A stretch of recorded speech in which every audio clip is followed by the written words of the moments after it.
मैत्रिणींनो, स्वागत आहे तुमचं माझ्या वावशिवन्य यूट्यूब चॅनलमध्ये। आज आपण बनवणार आहोत चिकन ग्रेव्ही।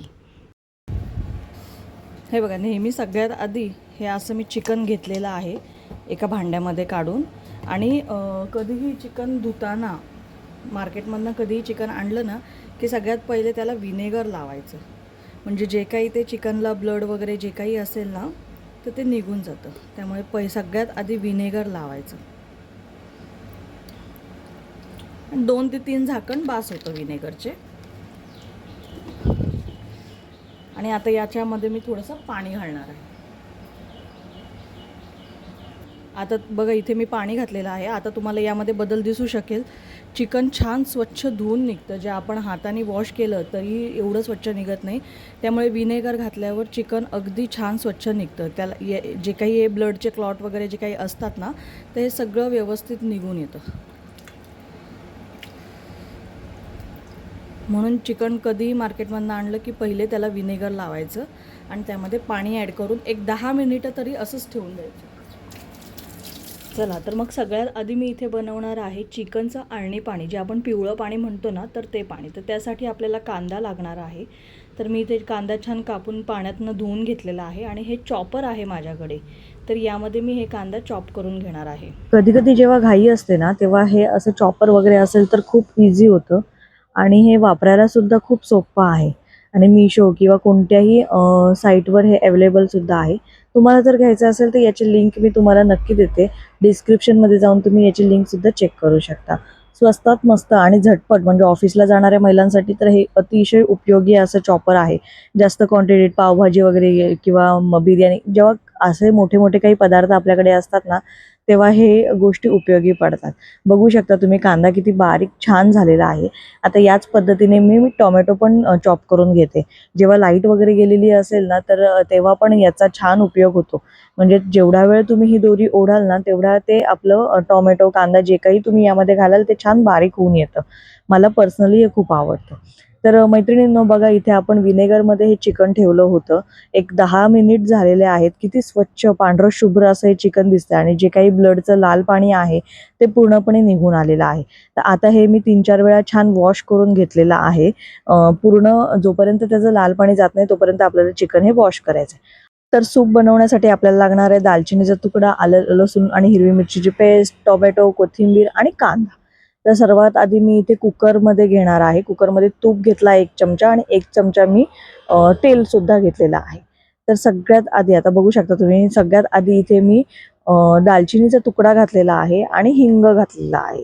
हिंगामुळे काय होतं, जे काही उग्रपणा असेल चिकनला, वास वगैरे काही असेल स्मेल, तर तो निघून जातो। तर हिंग छान ब्राऊन होईपर्यंत आपल्याला ते छान फ्राय करून घ्यायचं आहे। बघू शकता तुम्ही हिंगाचा कलर चेंज झालेला आहे। आता यामध्ये मी आलं लसूण आणि हिरवी मिरची कोथिंबीरची पेस्ट घालणार आहे। तुम्हाला जेवढी आवडेल त्या क्वांटिटीनुसार तुम्ही करा। आता हे 1 किलो चिकनचं प्रमाण मी घेतलेलं आहे।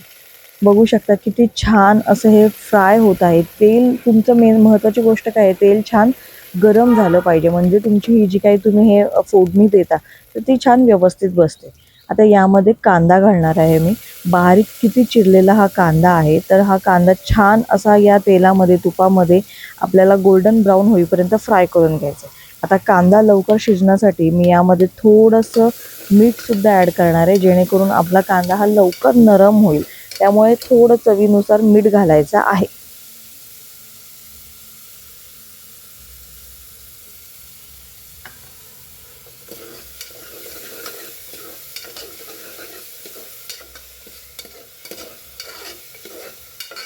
कांदा गोल्डन ब्राऊन छान झालेला आहे। आता यामध्ये मी टोमॅटो ॲड करते। तुम्हाला जेवढं क्वांटिटी असेल त्या हिशोबाने तुम्ही टोमॅटो घ्या। तुम्हाला नसेल आवडत नाही टाकला तरी चालतो, काही हरकत नाही। आता कांदा आणि टोमॅटो दोन्ही गोष्टी आपल्याला छान शिजवून घ्यायच्या आहेत, म्हणजे दाताखाली अशी कचकच लागायला नको। आता छान थोडी कोथिंबीर फोडणीमध्ये भुरभुरले आणि हे झाकण ठेवून मी आता चांगलं सगळं परतवून घेणार आहे। बघू शकता किती तेल सुटलेलं आहे। म्हणून झाकण ठेवून नेहमी कांदा टोमॅटो नेहमी झाकण ठेवूनच शिजवायचं, जेणेकरून त्याची कचकच लागणार नाही खाताना। आता यामध्ये मी थोडीशी हळद ॲड करते, 1 चमचा हळद ॲड केलेली आहे. त्यानंतर हे कांदा खोबरं याचं वाटण आहे. म्हणजे जेव्हा आम्ही कधी नॉनव्हेज करतो तर हे वाटण असतं. तुम्हाला जर या वाटणची रेसिपी हवी असेल तर मला कमेंटमध्ये सांगा. या वाटणाने आपल्या चिकनला किंवा कोणत्याही ग्रेव्हीच्या भाजीला खूप वेगळी टेस्ट येते आणि खरंच खूप छान मस्त घट्ट असं आपलं हे रस्सा ग्रेव्ही जे काही असेल ते तयार होतं. आता हे वाटण छान आपल्याला शिजवून घ्यायचं आहे. त्यामुळे आणि हे पाणी जे मी वापरले तर गरम पाणी घ्यायचं आहे. गरम पाणी बऱ्यापैकी वापरायचं आहे. याने काय होतं आपली तवंगसुद्धा छान टिकून राहते. त्यामुळे वाटण आता मी शिजवून घेण्यासाठी थोड्या प्रमाणात गरम पाणी ॲड करते आणि याला छान तेल सुटेपर्यंत आता हे मी परतवून घेणार आहे. कारण की कांदा पण आपला भाजलेला असतो आणि खोबरंसुद्धा भाजलेलं असतं. त्यामुळे हे भाजलेल्या कांदा खोबऱ्याचं वाटण आहे. आता छान बघू शकता किती सुंदर पद्धतीने तेल सुटलेलं आहे. म्हणजेच काय तर आपला मसाला हा चांगला शिजलेला आहे. म्हणजे जेव्हा आपण जेवण जेवतो तेव्हा आपल्या घशाला खवखव वगैरे काही होणार नाही किंवा या मसाल्यांचा त्रास होणार नाही. चला, तर मग आता हे जे काही चिकन आपण धुवून ठेवलं होतं तर या मसाल्यामध्ये मी हे छान असं परतून घेणार आहे. म्हणजे जे काही वाटण शिजवताना पाणी ॲड केलेलं आहे तर त्याच पाण्यामध्ये हे छान तेवढं ह्याच्यातच हे परतून घ्यायचं आहे आणि झाकण ठेवून एक 5 ते 10 मिनिटांसाठी हे वाफवून घ्यायचं आहे चिकन. म्हणजे पूर्ण शिट्टी मी लावणार नाही आहे, नॉर्मल. आता यामध्ये मी थोडं मीठसुद्धा ॲड करते आणि छान एकजीव करून परत असं हे झाकण ठेवून मी वाफवून करणार आहे.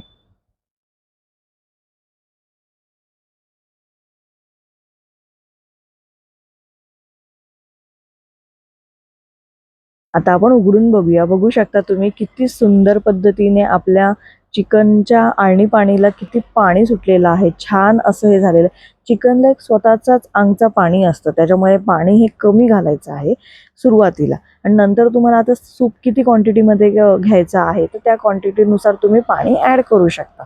पण हे पाणी ॲड करताना नेहमी गरम पाणी ॲड करा. आता इथे मी 2 ग्लास पाणी घेतलेलं आहे आणि हे गरम पाणी आहे.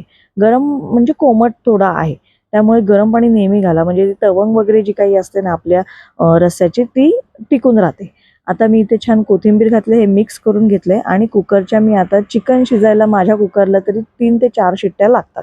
त्यामुळे मी इथे 3 ते 4 शिट्ट्या कुकरची काढून घेते.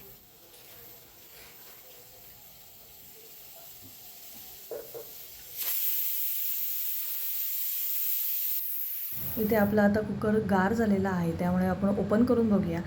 वा वा वा, काय सुंदर अशी तरी आली आहे आणि चिकन किती सुंदर दिसतंय बघू शकता तुम्ही.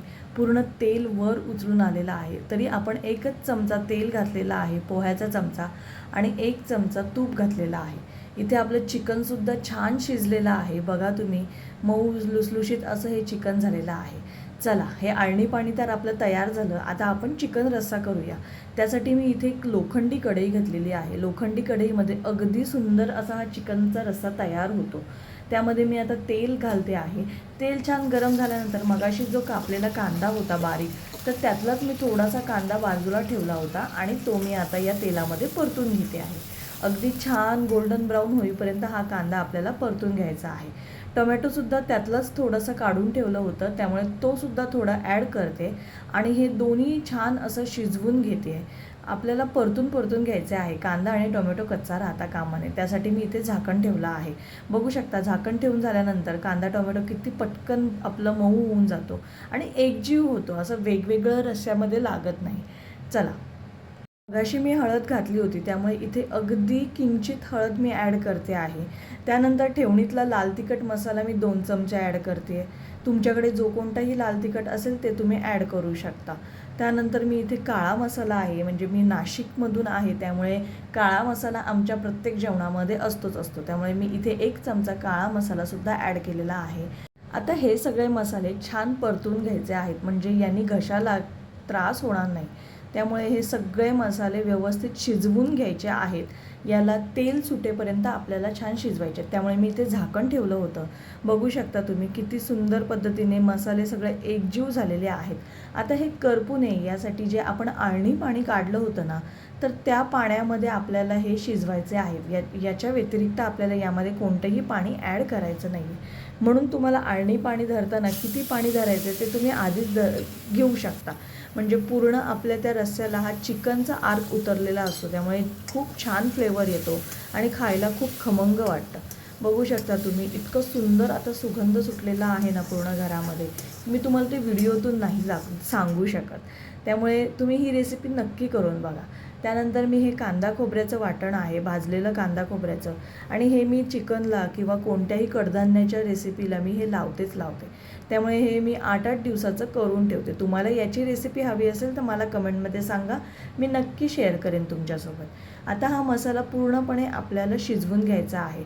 म्हणजे जे वाटण आपण ॲड केलेलं आहे त्यामध्ये आपलं हे लाल तिखट वगैरे आहे ते छान परतून घ्यायचं आहे. त्यानंतर मी इथे एव्हरेस्टचा गरम मसाला वापरते 1 चमचा. ते सुद्धा आपल्याला छान परतून घ्यायचे आहे. आता हे सगळे मसाले आहेत, उन्हाळ्याचे दिवस आहेत, त्यामुळे काही त्रास नको व्हायला म्हणून हे सगळे मसाले व्यवस्थित शिजवून घ्यायचे आहेत. बघू शकता तुम्ही किती छान पद्धतीने तेल सुटलेलं आहे. तर आता अशा पद्धतीने तेल सुटले तर मी थोडं थोडं करून अळणी पाणी ॲड करते आणि हे छान शिजवून घेते, जेणेकरून ते करपणार नाही आणि आपल्या कढईलासुद्धा लागणार नाही. व्यवस्थित पाणी सुटेपर्यंत, तेल सुटेपर्यंत आपल्याला हे छान शिजवून घ्यायचे. बघू शकता किती सुंदर अशी तवंग यायला लागलेली आहे. काही लोकांना ही तरी खूप आवडते खायला. माझ्या घरीसुद्धा बऱ्याच आवडते, सासूला, सासऱ्यांना, परत माझ्या मिस्टरांना. त्यामुळे तरीशिवाय जेवण आमच्या घरात तरी होत नाही. चला तर मग आता हे बाकीचं जे काही अळणी पाणी होतं, चिकन होतं, ते मी या कढईमध्ये घेतलेलं आहे आणि हे छान आता मिक्स करणार आहे. त्यानंतर हे सगळं झाल्यानंतर एव्हरेस्टचा चिकन मसाला मी ॲड करते. हे जे काही एव्हरेस्टचे मसाले आहेत ते सगळं तुमचं घालून वगैरे झाल्यानंतरच मग शेवटला आपल्याला हे ॲड करायचे आहेत. तेव्हा या मसाल्यांचा स्वाद हा वेगळा येतो आणि छान येतो. चला, चवीनुसार थोडं मीठसुद्धा ॲड केलेलं आहे. आपण कांदा परतवताना पण मीठ घातलेलं आहे, त्यानंतर आपण अळणी पाणीमध्ये पण मीठ घातलेलं आहे. त्यामुळे आत्ता घालताना थोडं बेतावातीच घालायचं आहे. छान कोथिंबीर घातली, झाकण ठेवलं आणि मस्त उकळी येऊन दिली, कारण की आपले मसालेसुद्धा शिजवून घेतलेले आहेत आणि चिकनसुद्धा कुकरला छान शिजलेलं आहे. त्यामुळे आपल्याला इथे फक्त 5 ते 10 मिनटं गॅसवर हे सगळं एकजीव होईपर्यंत हे उकळून घ्यायचं आहे. तुमच्या 1-2 उकळी आल्यानंतर तुम्ही गॅस बंदसुद्धा करू शकता. आता इथे माझा हा चिकनचा रस्सा एकदम तयार आहे. बघू शकता किती लाल चटक, कुठलेही वेगळे मसाले न वापरता किती लाल चटक व्यवस्थित अशी तवंग आलेली आहे. तर मैत्रिणींनो, ही होती माझी साधी, सोपी आणि सिंपल अशी पद्धत. तुमची आणखीन काय पद्धत आहे मला कमेंटमध्ये सांगा. आणि माझी रेसिपी तुम्हाला आवडली असेल तरीसुद्धा मला कमेंटमध्ये नक्की सांगा. आणि अशाच छान छान व्हिडिओंसाठी माझ्या चॅनलला सबस्क्राईब करायला विसरू नका. भेटूया अशाच छान छान रेसिपींसोबत. तोपर्यंत बाय.